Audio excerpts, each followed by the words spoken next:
जय हिंद साथियों, बिहार बोर्ड परीक्षा 2026 के लिए बायोलॉजी का वीवीआई ऑब्जेक्टिव आपके सामने लाया हूं, जो कि आपके बोर्ड एग्जाम 2026 के लिए बहुत ही इंपॉर्टेंट है। जो कि पिछले वर्ष 2018, 19, 20, 21, 22, 23, 24 में 25 में बार बार पूछा गया है। उन्हीं क्वेश्चनों को आपके सामने लाया हूँ। तो चलिए बढ़ते हैं बिना देरी किए अपने पहले क्वेश्चन की ओर। देखते हैं पहले क्वेश्चन को। पहला क्वेश्चन है हम लोगों का, मनुष्य के युग्मकों में गुणसूत्रों की संख्या होती है। पूछ रहा है कि मनुष्य के युग्मकों में गुणसूत्रों की संख्या होती है, कितनी होती है? तो 23 जोड़े अर्थात 46, 23 जोड़े या फिर अर्थात में 46। यहाँ पर आपका आंसर होगा 46, क्योंकि 23 जोड़ा लिखा होता तब 23 जोड़ा आंसर होगा। अगर 23 जोड़ा नहीं लिखा है, सिर्फ 23 दिया है, तो 23 नहीं होगा आंसर, 46 होगा। इसलिए एक का सी राइट आंसर हो जाएगा 46। या तो 23 जोड़ा मारिएगा या फिर 46 मारिएगा। आगे बढ़ते हैं अगले क्वेश्चन की ओर। अगला क्वेश्चन है हम लोगों का, कोशिका की खोज किसने की? बहुत ही आसान क्वेश्चन है दोस्तों। पूछ रहा है कोशिका की खोज किसने किया? तो रॉबर्ट हुक ने कोशिका को खोज किया था। और कब किया था? 1665 में दोस्तों किया था। कब किया था? 1665 में। और कौन से कोशिका, मतलब कैसी कोशिका की खोज किया था? जीवित कोशिका या मृत कोशिका? तो मृत कोशिका की खोज किया था दोस्तों। कॉर्क में किया था, यानी पेड़ के छाल में किया था। यहाँ से आप लोगों से एक क्वेश्चन पूछ रहा हूँ कि जीव विज्ञान के जनक किसे कहा जाता है? आप लोगों को कमेंट में बताना है जीव विज्ञान के जनक या जीव विज्ञान के पिता किसे कहा जाता है। 2 नंबर का आंसर आप लोगों को कमेंट में बताना है दोस्तों। और आप किस जिले से इस वीडियो को देख रहे हैं, अपने जिला का नाम कमेंट में जरूर बताइएगा। आगे बढ़ते हैं अगले क्वेश्चन की ओर। अगला क्वेश्चन है, कौन अपने जीवन काल में केवल एक बार पुष्प पैदा करता है? तो ये भी आसान क्वेश्चन है दोस्तों। बांस जो है ना, कि अपने पूरे जीवन काल में एक ही बार पुष्प पैदा करता है, और सब ये 3 ऑप्शन गलत है। तो आगे बढ़ते हैं अगले क्वेश्चन की ओर। अगला क्वेश्चन है, द्विलिंगी प्राणियों के उदाहरण है। पूछ रहा है द्विलिंगी प्राणियों के उदाहरण कौन है? तो इसमें से सभी द्विलिंगी प्राणियों के उदाहरण है, जोंक, स्पंज, टेपवर्म। 4 का डी राइट आंसर हो जाएगा दोस्तों, 4 का डी राइट आंसर हो जाएगा। आगे बढ़ रहे हैं अगले क्वेश्चन की ओर। अगला क्वेश्चन है हम लोगों का, जब निषेचन जीव के शरीर के बाहर होता है तो उसे क्या कहते हैं दोस्तों? जब भी निषेचन जीव के शरीर के बाहर होगा तो बाह्य निषेचन उसे कहेंगे। क्या कहेंगे? बाह्य निषेचन। 5 का सी राइट आंसर हो जाएगा दोस्तों, 5 का क्या हो जाएगा? सी। आगे बढ़ते हैं अगले क्वेश्चन की ओर। अगला क्वेश्चन है हम लोगों का 6 नंबर में।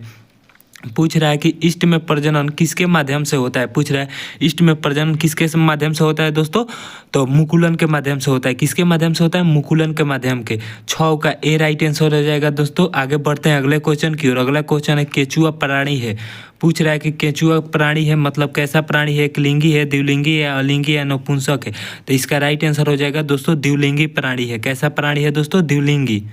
आगे बढ़ते हैं अगले क्वेश्चन की ओर। अगला क्वेश्चन है, इनमें से किसे बंगाल का आतंक कहा जाता है? पूछ रहा है इनमें से किसे बंगाल का आतंक कहा जाता है दोस्तों? तो जलकुंभी को। वहाँ पर जलकुंभी बहुत होता है, इसलिए। आगे बढ़ते हैं अगले क्वेश्चन की ओर। अगला क्वेश्चन है, रॉबर्ट हुक ने कोशिका की खोज कब किया था? इस क्वेश्चन का आंसर आप लोगों को 2 नंबर में बताया हूँ। इस 9 नंबर का आंसर आप लोगों को कमेंट में बताना है दोस्तों। 9 का आंसर क्या होगा? रॉबर्ट हुक ने कोशिका की खोज कब किया था और कैसी कोशिका की खोज किया था? मृत कोशिका के या जीवित कोशिका के? कमेंट में 9 का आंसर बताना है। 2 में एक क्वेश्चन पूछा हूँ आप लोगों से कि जीव विज्ञान का जनक किसे कहते हैं, उसका आंसर आप लोगों को बताना है। आगे बढ़ते हैं अगले क्वेश्चन की ओर। अगला क्वेश्चन है 10 नंबर, जब नर और मादा गैमिट में युग्मन होता है, जब नर मादा में गैमिट में युग्मन होता है तो वह कहलाता है, क्या कहलाता है दोस्तों? तो वह कहलाता है लैंगिक जनन। क्या कहलाता है दोस्तों? लैंगिक जनन कहलाता है। 10 का ए राइट आंसर हो जाएगा। आगे बढ़ते हैं अगले क्वेश्चन की ओर। अगला क्वेश्चन है 11 नंबर, सलकंद उदाहरण है। सलकंद किसका उदाहरण है दोस्तों? प्याज का।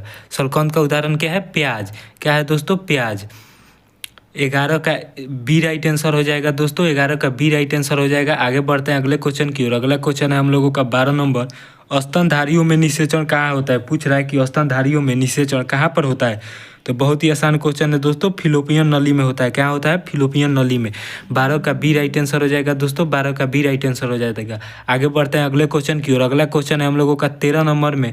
पूछ रहा है दोस्तों, स्तनधारियों में शुक्राणु के मध्य भाग को में क्या पाया जाता है? स्तनधारियों के शुक्राणु के मध्य भाग में क्या पाया जाता है दोस्तों? माइटोकॉन्ड्रिया पाया जाता है। क्या पाया जाता है? माइटोकॉन्ड्रिया। अगला क्वेश्चन है दोस्तों हम लोगों का 14 नंबर, सूक्ष्म प्रजनन में क्या संभव है? पूछ रहा है कि सूक्ष्म प्रजनन में क्या संभव है दोस्तों? तो अलैंगिक जनन। क्या?